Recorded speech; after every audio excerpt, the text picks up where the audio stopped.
Number one reason for success is people focus on things that have high potential consequences. Number one reason for failure is people focus on things that have low or no potential consequences. Exactly what Joe was saying earlier, the famous Drucker quote, very worst use of time is to work intently on something that need not be done at all. I've dedicated my life to being a small and medium-sized entrepreneur, and I've devoted the second half of my life to helping other people to be successful small and medium-sized business owners. And Carl Schramm of the Marion and Ewing Kauffman Foundation, the preeminent foundation on entrepreneurship, wrote an article in the Wall Street Journal 2 days ago. And what he said was that there have been very few empirical studies into what actually makes a successful business. That most of what is taught in the entrepreneurship faculties of the universities is nonsense. In fact, he said that there's something like 1,687 professors of entrepreneurship, and their primary focus is drinking their own bathwater and telling that entrepreneurs have to have a business plan. And if you have a business plan, you'll be successful. And they spent 2 years in their faculties teaching people how to set business plans, and 49 out of 50 businesses are started without a business plan, including some of the most successful businesses in the world today. So we are now just starting to learn what we really need to do to build successful businesses. And what Joe is doing here is absolutely marvelous, because it can save you years of hard work and hundreds, even thousands of hours of hard work to understand how to do it much, much faster, to shortcut. We say there's always a learning curve in anything, and what we want to do is we want to jump the learning curve. We don't want to spend years and years learning what we need to learn to reach a certain level of income. And so I've majored now in the last few years on doing seminars and talking and books and articles and programs for owners and would-be owners of small and medium-sized businesses. Now I've got 45 minutes, so I'm going to have to condense what sometimes I share in seminars for days. But I understand you're some of the smartest people in the world, so that you can take a lot of information in a short period of time. Is that true? Mm-hmm. Yeah. Did anybody not understand the question? So I'm going to try to bottom line several of the concepts. One of the first concepts, which I thought was interesting, was a little story that was in the papers recently. Warren Buffett, who is one of the richest men in the world, and Bill Gates, who is the richest man in the world, and Bill Gates Sr. were at a dinner party, and the three of them are good friends, and they were talking. And a gentleman came up to them and said, you know, I was looking at you, and you gentlemen are very successful. What would you say is the most important quality of success? And all three, according to a bystander, all three broke off their conversation and turned and simultaneously said, focus. Focus is the most important requirement for success in our fast-moving world today. If you can focus, you can succeed, and if you cannot, you cannot. It's almost a black and white thing. Well, I thought that was interesting, because the way Joe and I met is I put together a program some years ago called the Focal Point Program, which basically brought in business owners like yourselves and taught them to focus. And we spent 3 years going through every single aspect of life. We had 82 exercises that dealt with family and business and marketing and product and service and competition and positioning, and it was focus, focus, focus. And my offer, which is not as good as Joe's, but my offer was that you will double your income and double your time off within 12 months, or there'll be no charge for this program. And I never had to give a refund. In fact, many people doubled and tripled their income within 30 days, just by learning to focus and just by thinking in terms of focus. So it's really, really important. I read an article about myself. It was a very successful entrepreneur in New Zealand, and the article was sent to me last week. I'm reading this article, and he said the turning point in his life was when he went to a Brian Tracy seminar and learned how to focus. He was broke, he was unemployed, he had no money, and he walked out of the seminar a completely different person, and he had written goals. He then looked around, and as it happens, he saw an article on coffee shops and Starbucks success in the United States. And it said coffee shops are a good business to be in, because more and more people like the idea of a specialty coffee shop, and if it has a Wi-Fi, then they go there, it becomes a social center, and so on. He knew nothing about coffee, and before the dust had settled, he owned 80 coffee shops in Australia and New Zealand. And then he says he got into a divorce and had to sell it for $50 million to share the proceeds with his wife. but he did not sell off the worldwide rights to it, so he's rebuilding. Anyway, his point was at the end of the article, they said, well, what would you say to aspiring entrepreneurs who want to be successful? And he said just two things. He said, focus and fail fast. Focus and fail fast. Learn quickly, try something new. And I thought I would just pass that on because it's sort of what I have discovered over the years, is the faster you fail and learn, the faster you succeed. You actually learn to succeed by failing. You know, Thomas J. Watson's famous line, if you want to increase your rate of success, you must double your rate of failure, because success lies on the far side of failure.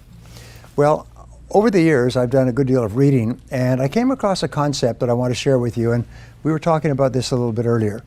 And the concept is, the question is, what is the most valuable and highest paid work that you do?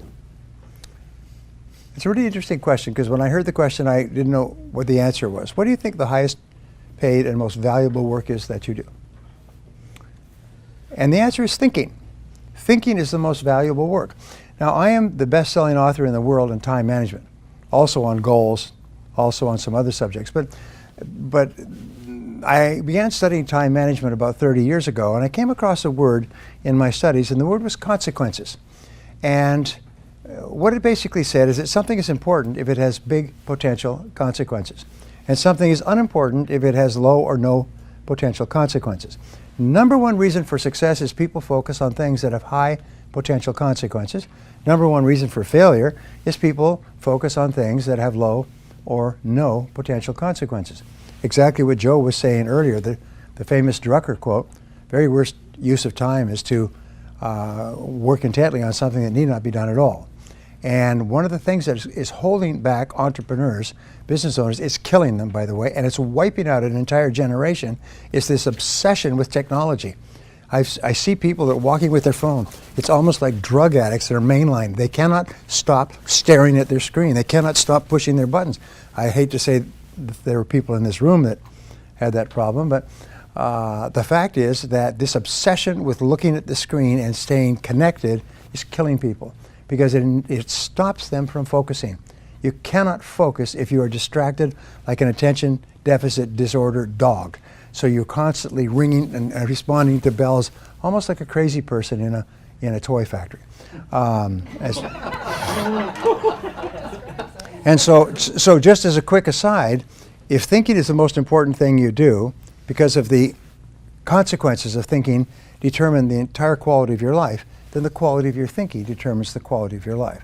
And so the more time that you spend thinking and thinking well and thinking clearly, the more successful you are.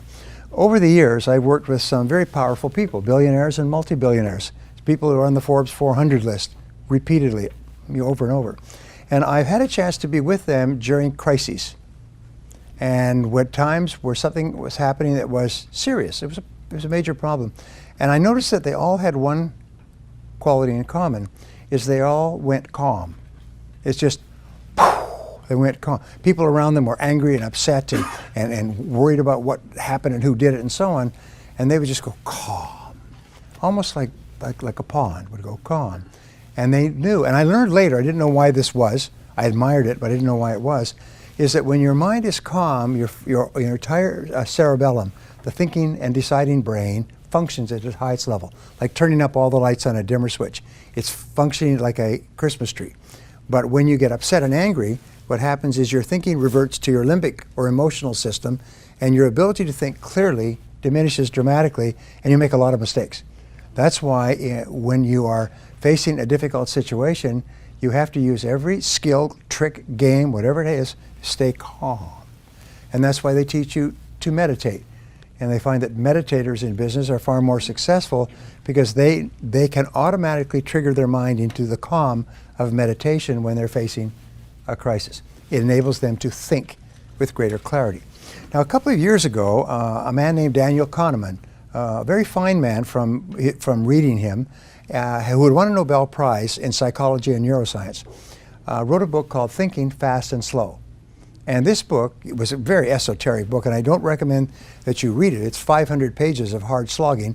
I will give you the essence of, I do the reading, pass it on. I will give you the essence of the book. He said that there are two types of thinking. There's fast thinking and slow thinking. Fast thinking is intuitive, it's instinctive, it's automatic, it's reactionary. I think of it very much as how you would drive through busy traffic. You're not giving a lot of thought, you're just interacting. He said the other type of thinking is slow thinking. And slow thinking is where you just slow down the thinking and take time to think through issues. Now, if an issue has little or no consequences, then you can think quickly. You know, what do you have for lunch? What do you pick up on your plate from the buffet? Where do you park your car? These are the consequences of these decisions are almost non-existent. But if it's a major issue, then you say, wait a minute, this requires slow thinking. Here is his contention that made the book a bestseller, is that the biggest problem that people have is that where they should use slow thinking, they use fast thinking. And entrepreneurs are extremely guilty of that, is we make important decisions that have long potential consequences, including affecting the lives of people and costing money and even leading to the bankruptcy of a business. We make those decisions with fast thinking when in reality we should be making them with slow thinking. Now, I'm a great Drucker fan, as many people are, and Mike was saying something about hiring the right people, and hiring the right people to work with you is very important. And the biggest mistakes you make is hiring fast. You hire people quickly. The best decisions you make are where you really take your time to hire slowly. And Peter Drucker said that fast people decisions are invariably wrong people decisions. Hiring an important person for an important job has tremendous potential consequences. So therefore, you need to take a long time. One of the things I teach, which is in my book, How to Hire and Keep the Best People, is a simple rule that will increase your hiring accuracy to 90%. And I've taught it to Fortune 500 companies, and they make it a rule within their companies to use Brian's rule. You cannot hire except by doing this. And I didn't invent it, I just studied the hiring practices of the companies that hire the best people and keep them the longest. And they all, at the beginning, have a certain process that they follow, and they follow it religiously, no exceptions. And so their accuracy in hiring goes up to 90% or better because they think more. Then the interesting professor at the University of San Diego last year wrote a book on sort of thinking fast and slow, but it was on decision making. What he said is the longer that you take to make an important decision, the better the decision will be, the higher quality decision. And Lord Acton once said, when it is necessary, when it is not necessary to decide, it is necessary not to decide. In other words, the professor said, buy as much time as you can for a decision. Put it off. If you can put it off for a day, a weekend, a week, a month, put it off. Some of the best decisions that you make will be decisions that you will allow to steep for a while, like water in tea. So thinking is the most important thing you do. And we call it thinking fast and slow. So remember, anything that is important that has long-term consequences is a candidate for slow thinking. Discussing it with other people, sitting quietly, going for a walk, letting it ruminate in your mind, sleeping on it. You know, they say if it's a big deal, sleep on it. So there's 3 thinking tools I want to give you, and then 7 ideas. So the 3 ways of thinking, which I start off, the first way I start off every seminar is what I call zero-based thinking. And everybody who knows me for any period of time knows that I harp on this. Zero-based thinking comes from zero-based accounting, where you, instead of increasing an expense in the next accounting period, you ask, should we be engaging in this expense at all? Now with zero-based thinking, you look at your entire world and you ask this question, knowing what I now know, is there anything that I am doing that I would not start up again today if I had to do it over? This is one of the greatest thinking tools I've ever learned, because in a time of turbulence, you always have an answer for this question. Each person has an answer. Some people have multiple answers. There's lots of things that they're doing today that, knowing what they now know, they wouldn't get into today. They wouldn't start them up. Products they wouldn't offer, people they wouldn't hire, investments they wouldn't make. And these are the greatest drags in life. These are sort of like a sea anchor, you know, that you drop it and it drags, it slows down the boat. Well, how do you tell if you have a zero-based thinking situation? And many of you were asked to write your problems, challenges, opportunities. The answer is stress. Is whenever you experience chronic stress, it's something that buzzes around. When Joe's talking or somebody else is talking, you're busy thinking about that. You drive around and you think about it. Keeps you awake at night. It's something that pisses you off. It's something that irritates you and angers you and frustrates you. Whenever you have chronic, which means ongoing, continuous, this is a candidate for zero-based thinking. So you ask yourself the question, if I was not now in this situation, knowing what I now know, would I get into it again today? If the answer is no, the next question is, how do I get out and how fast? How do I get out and how fast? If ever the answer comes back that I would not get into this again today, it's too late to resolve it. It's over. The only question now is, how long do you suffer? How much emotional suffering, how much financial suffering do you make before you walk? And so the most important requirement for practicing zero-based thinking, which a lot of people don't like to practice, is courage. I call it the C word. You need the C word. You need to have the courage to look at every part of your life and say, is there anything that I'm doing that, knowing what I now know, I wouldn't get into? Now, the starting point of zero-based thinking is always with your relationships. And those are both personal and business. Whenever I've given this talk, by the way, within a short period of time, divorces take place all over that city. People go home and say, geez, if I hadn't married this person, I would never marry them again today. And that's what's making me miserable. And many people are working their heads off on the outside to achieve success, but inside they're frustrated and unhappy because they're in a situation that, knowing what they now know, they would never get into. So I call this a quink analysis, and I'm going to ask you to do this for the rest of your life and do help other people do it. K-W-I-N-K, knowing what I now know. Do a quink analysis on everything. Do a quink analysis. In my company, what we say is, we look at every single person and on a regular basis, and we say, if we had not hired this person and they walked in today to apply for their current job, knowing what we now know, would we hire them? If the answer is no, they're gone that day. There's a little rule, by the way, that in one of my books, it says the best time to fire a person is the first time it crosses your mind. And because after that, it's only pain and suffering. And if the longer you keep them in place, the more likely they are to sue you. And the longer they sue you, the more it's going to cost. So therefore, if you find that you've made a mistake, belly up to the bar, have the courage to admit, I made a mistake, and cut your losses. There was a great book by an author called the Zurich Axioms some years ago, and it was Principles of Success. And anybody who's in finance has probably read the book because it's a very successful New York financier. And he was talking about the gnomes of Zurich, whoever they are, and the rules that they go by. And he said the number one rule for success in business, personal life, is cut your losses. When you realize you made a mistake, bad investment, bad hire, bad relationship, cut your losses quickly. And what do they say in Las Vegas? You know, cut your losses, let your winnings ride. So in life, that's what we do. And the faster you cut your losses, fail fast, the faster you can start doing things that are much more productive. The second area has to do with every part of your business. Joe and I were talking about what I think is a revolutionary new field, though it's not revolutionary and it's not new, but it's business model innovation. And it's based on the concept that whatever business model you're using today is probably obsolete.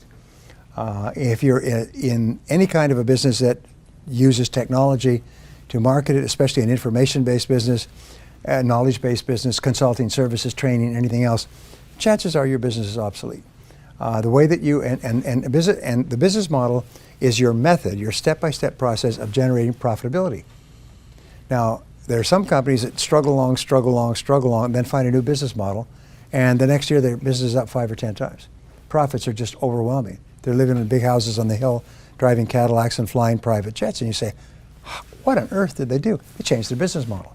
And if you don't change your business model, if it's the wrong business model, two things are going to happen. Your competitors are going to come up with a new business model and eat your lunch, and or you're going to go broke. So it doesn't mean that your business model is wrong. It just means that you must be open to the possibility that your business model is obsolete, and that just means that there is a better business model. There's a superior business model, and your job is to find it. And again, there's no fixed answer to it, but I think that this is a great area of thought. I think this is a great area, and it's sort of like a tool for you to have. I wonder if I need to change my business model, which is your way of generating sales, producing and delivering products and services, getting payments, and achieving profitability. Well, so coming back to the second is look at anything in your business. Look at your products, look at your services, look at your people, look at the way that you advertise, market, and ask, is there anything that you're doing today that, knowing what you now know, you wouldn't start up again today? And the only question that you ever ask is, does it work? Does it work? Does it work? If it's not working and you can tweak it, then that's fine.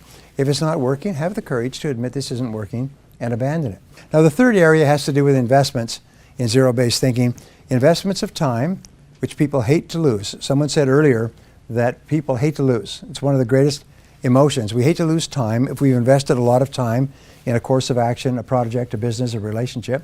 The second is emotion. If we put a lot of emotion into a course of action, a product, a course of study, a relationship, or money. We hate to admit that we made a mistake and that what seemed like a good idea at the time has turned out not to be a good idea, and knowing what I now know, I wouldn't get into it. And have the courage to cut your losses and run. Now, the reason I teach this first is because you can't make any progress unless you clear the decks, unless you get this 800-pound gorilla that's holding you back out of your life. And then many companies that I've worked with literally transformed, became multi-million-dollar companies when everybody said, all right, we're going to go through and do a quick analysis on this whole company, and realize that half the things that we're doing and half the people working here are not the right people for us at this time. And half the products that we're offering aren't selling and never will. They've been replaced by better, cheaper, faster products in the marketplace, so cut your losses. What happens when a big company gets into trouble? They bring in a quick analysis man, and he comes in with a chainsaw, and he shuts down all the factories and all the stores that are not profitable, and the company goes from profits to losses in 1 year. Anyway, the second thinking tool that I teach people is WPO thinking, which is worst possible outcome. In everything that you're doing, always ask yourself, what is the worst possible outcome of this course of action? And can I survive it if it were to occur? And if not, what could I do to make sure it doesn't happen? One of the number one reasons that we worry about anything in life is because of fear. And when you ask yourself, what is the worst thing that can happen in this particular situation? And then if you can say, all right, if that happens, I'll live with it.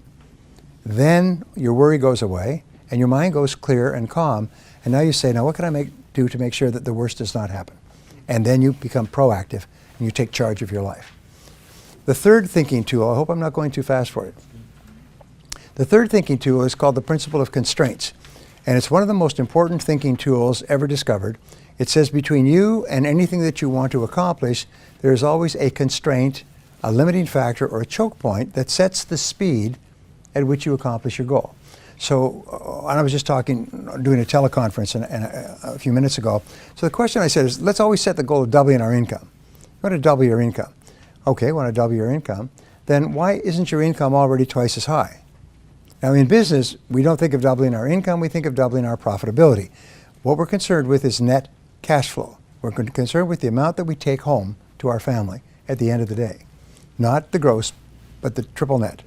So we say, if I want to earn twice as much, and everybody in here can and will earn 2, 3, 4, 5 times as much sometime in the future. If I want to earn twice as much, why aren't I already earning twice as much? And the number one reason for most people is distraction. So they're so distracted, they're doing things of low or no consequences. But we found the 80-20 rule applies to constraints. 80% of the constraints that are holding you back from achieving your financial goals are within yourself and within your business. They are not on the outside. They are not the competition. They are not the market. They are not the people in Washington or the taxes or regulation. 80% are within yourself. So the mark of the superior person is whenever they have a problem, they say, what is it in me that's causing this problem? Mike and I know this very, very clearly. What is it in me that's causing this problem? In illness, by the way, 85% of illness is psychosomatic. As Dennis Waitley said, it's not what you're eating, it's what's eating you that's causing the problem. And so the starting point, and the first thing a doctor will tell you, or a psychologist, is what is it that you're not dealing with? And you can go back to zero-based thinking. What is it that you have in your life that if you had to do over, you wouldn't do it? So ask yourself what's holding you back, and usually it's the quality of self-discipline or it's a skill. Now, one of the things that changed my life forever was when I learned that all business skills are learnable. You don't have to be a genius to learn any business skill. You can learn any form of technology, as Mike has proven that with his products. You can take a person who's basically shoveling shoe polish in Shabokin and teach them how to be technologically superior enough to earn a living from it. Every business skill is learnable. And so I say, what one skill, if you are absolutely excellent at it in your business, would help you the most to double your income? What one business skill? If you could wave a magic wand and wake up tomorrow morning superb in this area, what skill would it be? And you know, when you ask that question, everybody knows the answer. They know what it is. But here's the challenge. You don't like the skill because it involves rejection, embarrassment, ego, potential failure, loss. You've tried it in the past, you haven't been good at it. But nobody asks you what would be an easy skill to learn. They just ask you what skill would help you the most to double your income. And here's what we have found is that most of us are only one skill away from doubling our income. And all business skills are learnable. And if you study the people who go from the top to the bottom in the Fortune 500 or Fortune 1000, they found in 25 years of research, these people learn one skill at a time. Like climbing the ladder of success and the ladder of income, like sniper, one shot, one kill. They don't try to learn 50 skills. They learn the one skill, focus, the most important skill, and they get their company focusing on the one skill that can help you the most to generate sales and profitability. Hey, I hope you're enjoying this video, and I want to let you know that I have a new book that's come out, and if you'd like to get it absolutely free, there's a link below in the description, or you can wait till the end of this video, or you can simply go to joesfreebook.com and you can get a copy there. I talk about what I call the greats, the 7 greats in business. And actually my 3-day seminar has the 10 greats. But the seven greats in business I will give you briefly. First of all, successful companies have great leadership. And leadership is the ability to get results. But it's also the ability to allocate resources, which means it's the ability to make decisions and to make hard decisions. Because if it were easy decisions, everybody would be a leader and everybody would be rich. So making decisions using thinking, slow thinking, using long-term thinking, is the critical job of the leader. Drucker says, the first job of the leader is to ask what results are expected of me. And then I add to that, of all the results that are expected of you as a leader, what is the most important result that you need to get to achieve the sales and profitability for which you are responsible? One of the rules what we learn in business, we never complain about anybody or anything in our business because we're the boss. We're the ones who decided this. We don't complain about your staff because you hire the person. If you don't like the person, get rid of them. Don't complain about them. You just sound like an idiot. You know, it's like picking up food from the buffet down there and saying, I don't like this food. Well, I never have liked this food. I've always hated this food. Well, why did you pick it up? Well, I don't know. You know, the fact is you never complain about something in your business if you're in charge of it. If you don't like it, change it. If you don't want to change it, shut up. Now, which allows me to jump actually forward, is one of the marks of superior entrepreneurs is that they're intensely solution-oriented. Is whenever something goes wrong, they immediately go calm and they say, all right, what's the solution? What's our next action? What mediocre people do is they say, who did it and who's to blame? How did this happen? They go on a witch hunt. And of course that makes them become angry and frustrated. But superior executives, when something goes wrong, problem with a customer, problem with money, problem with bills, problem with product delivery or defects, they say, okay, all right, how do we solve this? What's the solution? Now here's a wonderful thing, is your success in life will be determined by your ability to solve problems. My friend Colin Powell said leadership is the ability to solve problems. Success is the ability to solve problems. And how do you become really excellent at problem solving? I just finished a book, by the way, called Creativity and Problem Solving that Amicom is publishing in New York at the end of this year. It's because I did years of research on the subject. Here's the point, is the way that you solve problems is simply to think about solutions. What are all the possible solutions? Be intensely solution-oriented. Don't allow yourself to get bogged down, negative, upset, unhappy about the problem and who did it. Focus on the solution and the actions that you can take. And when you start to think about the solutions, remember Helen Keller's wonderful line, when you turn toward the sunshine, the shadows fall behind you. When you start thinking about solutions, we could do this, we could do that, and you could do this, and I could do that, and we could do. When you start thinking about solutions, your mind goes calm, your creativity turns on like lights, you start to have more energy, you start to feel more confident, and so on. Are you with me so far? Yes. Thinking about problems makes you negative and shuts down your brain. Thinking about who's to blame is even worse. But thinking about what you can do and the actions you can take puts you back in charge. Well, the second principle, and I talked about, the second great is having a great product or service. And this, to me, is a revelation. And it's so simple, it stares you in the face. But 90% of your success in business will be to have a great product in the first place. And this is something that many people miss. They think if I have a good product and I pay thousands of dollars and go to really clever seminars, they'll teach me some marketing gimmicks and tricks so I can con people into buying it. And they spend enormous amounts of time and money trying to advertise or market what is a mediocre product. And I had a good friend, Mitch, and Mitch owned 3 first-class restaurants. And he did no advertising for the restaurants, and the restaurants were always full. And when people said, where do you want to go for dinner? Let's see if we can get into one of those restaurants. And so I asked him. I knew him very well because we worked in the same organization. Dr. Allard, my mentor, owned the 3 restaurants, and Mitch was a part owner, and he ran them. And he could just start an excellent restaurant. I said, what is your secret to promotion? How come these restaurants are always full? And he said, we always put it on the plate. I said, how do you mean? He said, we put superb food at good prices on the plate and just stand back. And the restaurants are full all 7 days a week. And I always thought that's the key to success in business. Put it on the plate. Put it on the plate.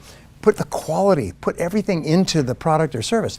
Now, the Inc. magazine does a story on the Inc. 500, the 500 fastest growing companies in America, taken over a 3-year period, and every year they update it. The last edition, which came out a couple of months ago, showed that the #1 fastest growing company grew 42,500%. 42,500%. Unbelievable, it grew so fast. Others grew 5, 10, 15, 20, 30, 50 times in 2 or 3 years. All new companies, or reasonably new companies, all companies started by people like the people in this room, and they grew 5, 10, 50, 20, 100 times. Wow. What was the key? So they went back and had outside researchers analyze it, and you know what they found? Is all the companies put it on the plate. Is every one of them was obsessed with quality, and obsessed with quality as their customers defined it. And they were close to the customer. They're locked tight to the customer. As I was sharing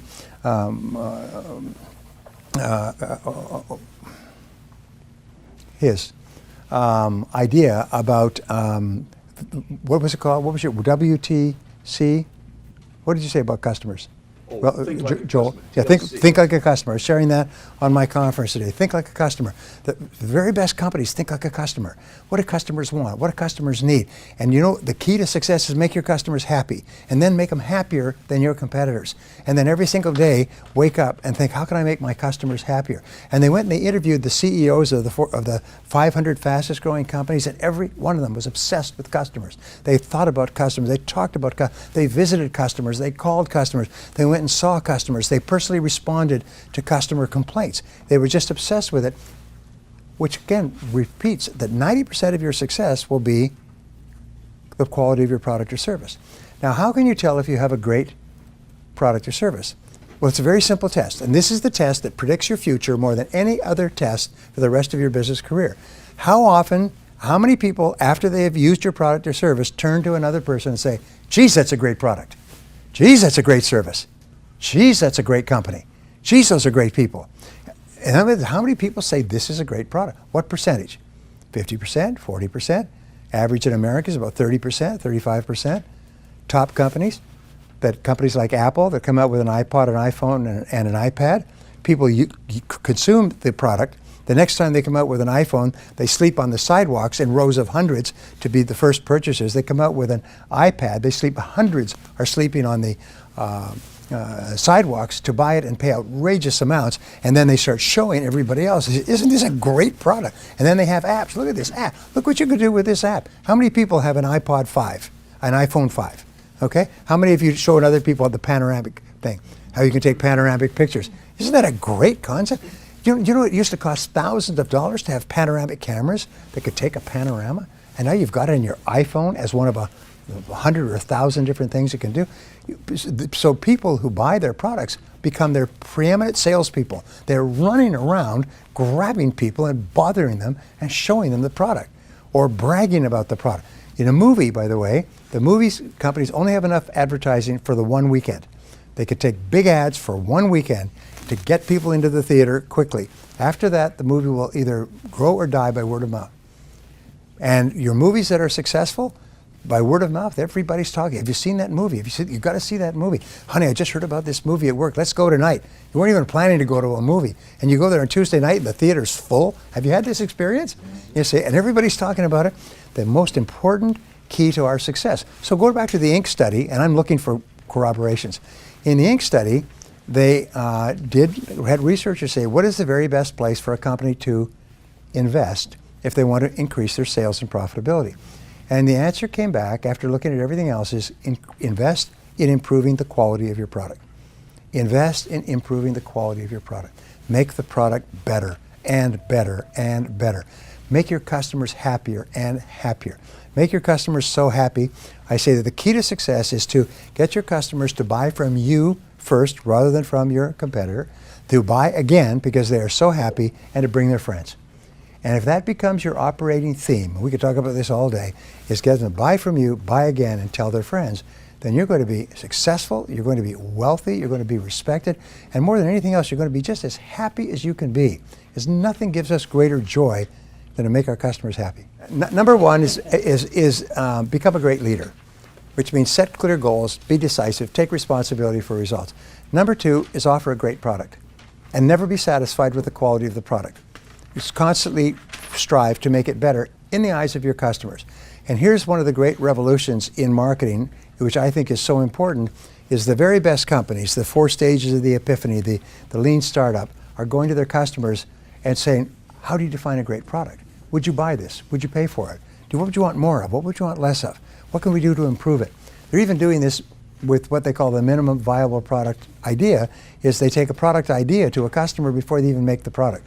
And they work with the customer shoulder to shoulder to develop the product so the customer says, this is a great product. Then they produce and market the product. So number 3 is you want to have a great business plan. But a great business plan simply requires that you think through on paper the critical aspects of your business, and especially you analyze what it's going to cost, what you can sell it for, what kind of profits you can make, who are the people that you will need. There's a great story of Napoleon's generals all around this large table with maps of Europe spread out, and this is when the French armies were conquering everywhere. And they were talking about what cities or what municipalities, what duchies that they were going to attack with the army next time. And Napoleon would come in from his office, which was nearby, and he'd say, what are you doing? He said, we're talking about we're going to move the army from here, we're going to move it to there, and so on. And he'd say, well, gentlemen, he said, I'm afraid that we can't do it. We don't have the horses. And you've heard the expression, we don't have the horses. It comes from Napoleon. And what he was saying was that the entire army was driven by horses, cavalry, and horses to pull the wagons with the supplies and everything else. And they could get more men by recruiting on the march, as they did. They recruited, as they went through a village, they recruited people. Join the army, see the world, that sort of thing. Join the army, see the cannons. But the horses, those were scarce. And so the whole success of the army was determined, could they get the horses? That's why when Mike talks about getting the right people, is where do we get the horses? We got the ideas. We know what needs to be done, but where do we get the horses? So these are the things that you think through in a business plan. What kind of technology will you require, and what will it cost to set it up, and who's going to run it and operate it? What kind of advertising, publicity, promotion will you require? How much will it cost? What kind of returns will you get? So a business plan, and there's many people, I'm sure you have lots of business plan models that are quite common, is a business plan forces you to think long-term and to think slowly. And you'll always make better business decisions if you think long-term and you think slowly. The fourth area has to do with having a great marketing plan. And a great marketing plan is what you talk about all the time. But there's a rule in advertising. I used to work for a large advertising agency. And the rule is the fastest way to kill a product, a bad product, is to advertise it or to market it. Is to find, because if you market it, what happens? Is more people use it. More people use it and are angry about it, then they tell more people and the product dies. So the fastest way to kill a bad product is to promote it. And many people think, oh no, the way I can get my money back is I can sell it to people before enough people know how bad it is. No, we have the internet today. Everybody in the world can know how many troops appeared on the streets of the Crimean with balaclava masks on their face, and they know that in 3 seconds. I was just in Russia, where in Russia they control all the media, and they tell people that that they were attacking the Ukrainians, backed by the CIA, are behind all the problems in the Ukraine, and the poor Russian people just are being sacrificed. So I'm just sending in some of my troops to help protect our. I said to my friend Sergei, I said, Sergei, that's nonsense. Not a word of what you're saying is true. It's totally false. The only people in the world who believe what you're saying are people within Russia who have no access to news on the outside. Anyway, I'm getting off track. My point is that marketing means how do you attract people to your product or service. There's a difference between marketing and sales. You know what it is? Imagine that I were to say to you at midday, this group, I say, is anybody here hungry? You raise your hand, all right? That's marketing. I'm interested in your product or service. I'm interested in the product or service generally. But anybody here like to save money, make money, lose weight, be happy, pick up girls, whatever it happens to be. Then the second part is, now I have a restaurant. Let me tell you why you should come to my restaurant to satisfy your hunger rather than to go to the competitors. So those are the two. It's the marketing is to attract people who raise their hand, who are interested in the benefit that your product or service offers, and selling, the conversion, is to get them to buy from you rather than from your competitors. So they are very different functions. You can't sell if you can't attract interested prospects. So marketing is a very complex process, and you guys talk about it all the time. So you need a great marketing plan. How can you tell if you have a great marketing plan? Answer is you have a steady stream of interested prospects who are calling you, emailing you, coming in your door, sleeping on the street in front of your business each night to get to be the first ones to come in the daytime. Number 5 is you need a great sales plan. And a great sales plan, of course, is a sale that consistently and predictably converts customers or converts interested people into customers. Now here's the rule. If you have a professional sales process, and 100% of all successful companies have a professional sales process. If you speak to the salesperson, I'm working with an international company that has a branch in Warsaw, and if you speak to the salesperson in Warsaw or the salesperson in Los Angeles or the salesperson in Johannesburg, 100% of them use exactly the same sales process. The first contact will be a telephone contact to offer you a benefit and to try to set up an appointment, and the words will be word for word. The reason this company did this is it almost went broke because everybody was selling their own damn way. They would say whatever fell out of their mouths whenever they ran across a prospect. And they realized that without a sales process, we have a great product, which they do, it's killing them. So they systematized the sales process. Their sales went up 1,000%. It's been proven that if you go from random selling to a proven sales process, and of course you have to debug it, you increase your sales 500% with the same number of prospects. I've seen people get their closing rates from 1 out of 10 to 9 out of 10 by simply improving the sales process. And so selling is really important. It's one of the things we focus on. Now, there's 2 more points that I want to talk about in terms of grades. One is generate great numbers. And this is one of the most important parts of business. All business activities and results can be expressed in numerical form. Everything, right down to the number of telephone rings or number of seconds it takes for a person phoning to make connection with a person who can help them.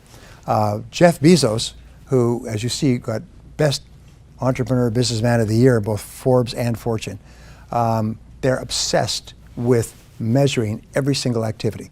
And they look at the seconds, the number of seconds that it takes. When we first bought from Amazon, they would advertise 5 to 7 days UPS. Today, they offer 1 to 2 days max. In cities like San Diego, where they have warehouses, you can order in the morning, it's delivered in the afternoon. Books, tapes, courses, clothes, it's Zappos overnight. They can deliver overnight. Because why? It's because they're obsessed with shortening the amount of time it takes to make customers happy. And the shorter the time, customers really value speed, and they'll pay top dollar for someone who'll make them happy faster. They've determined that. So look at the numbers. And the question is, what are the most important numbers in your business? What we teach in our longer courses is about 35 numbers in any business. Some of them are unimportant, some of them are extremely important. And there's 5 to 7 of those 35 numbers that are the A numbers, and then there's one number that's the most important number of all. And we call this, or Jim Collins, who wrote Good to Great, calls it the economic denominator. And when I started doing my coaching programs with entrepreneurs, one of the first things we taught was to identify your number. What is the most important number in your business? The number that most accurately predicts your success and your future. And most people get it wrong the first 3 to 5 times. What is your number? What is your most important number? The number that you just basically obsess with all the time. And one company went from struggle, written up in Entrepreneur magazine, went from struggling to bankruptcy. And then a friend of his asked him, what was your number? What was the number you were focused on? Well, we weren't focused on any number in particular. We didn't even hardly keep track. So they were just selling by gosh and by golly, and at the end of the day, they were bust. He had to go home and live with his mother at the age of 26. So he said, no, you have to pick a number. So he sat down and he said, and he picked a number, and it's called net contribution margin. In other words, exactly how many net dollars and cents do we make from each sale? And then we compare those sales, and that's after 100% of every expense of cost of customer acquisition and lead generation and delivery and everything else. And then they compare those against the others, and they re-emphasize. In other words, net contribution margin. This year, he'll hit $100 million in business, and he's laughing. He said, changed our whole life to finally figure out what our number was. So a question I always ask people, what is your number? Do you know? Do you know the most important number? Do you know what most entrepreneurs say? Sales. Sales, everybody knows that, just sales. Really? What if you're losing money on every sale? Then the more sales you make, the faster you go bust. And you know that many companies are losing money on every sale because they don't add in all the costs of the sale. They leave out their own labor, they leave out rent, they leave out utilities, they leave out delivery costs, they leave out defects, they leave out packaging, theft. And so there's, boy, are we selling a lot. Yeah, well, how come you're losing more money every month? Did you see these companies, by the way, that announced they had 11 billion in sales last year, they lost 3 billion? You see them all the time. You say, how could you lose 3 billion if you sold 11 billion? Do you know why? It's because they don't know the numbers. And what they're doing is they're probably working harder and harder to sell more and more products at which they're losing more and more money. And nobody has sat down and done the attributable cost. Okay, the last of the 7, and this is the one I love, and this is the future, by the way. The front end of business, the first bookend, is having a great product or service to start with. The last is to have a great customer service experience. And I cannot tell you how important this is. This is what Joel and I have worked on all of our lives. Make our customers so happy at the beginning and so happy with the product and happy afterwards. It's the key to repeat business. It's the key to rapid growth. Every successful company, without exception, is obsessed with taking good care of their customers once they get them. And if they have a customer complaint, the head of the company doesn't sleep at night. They are so upset about customer complaints. They'll go out and personally visit them. The company president will phone an unhappy customer and talk to them because they consider customer happiness, like Tony Hsieh, to be the most important thing in the world. What Tony says is that we're not in the shoe business, we're in the customer happiness business, we just happen to sell shoes. And if we were selling something else, we'd still be in the customer happiness business. What was that worth to Tony? Sold it for, his idea translated into, Zappos sold it for $1.2 billion and took home $350 million. Not a bad idea. Make your customers happy. Does it work? Yes. How often does it work? 100% of the time. So you'll find that the very best companies, the ones that you really like and want to go back to, are the companies that make you feel happy. They make you feel good as a result of having done business with them. They take good care of you. And as a result, you go back over and over again and you bring your friends. So those are the 7 greats that we talk about here. Great leadership, great product or service, great marketing plan, great sales plan, great numbers, great business plan, and great customer service plan. And if you have those, here's the interesting thing, is if you're missing one of them, it's like dialing a 7-digit number. If you miss one of them, your company will go broke. Miss any one of them, get them wrong, get the wrong answer, or miss it completely, then your company goes broke. So now we know scientifically, basically more and more of exactly what you have to do to build a high profit business. And the wonderful thing is it's all learnable. You can learn any one of these skills. Anything I just explained to you is as simple as ditch water. All you have to do is just say, and what is it? You think. Like, yeah, I could do that. I could do more of that. I could improve that. We could do that. Okay, I hope you found that video awesome and useful. So if you want to get a free copy of my book, I want you to click here. And if you want to watch some more videos that'll be useful and awesome, click here. Go ahead. They're over here. Do it now. Come on. Thank you.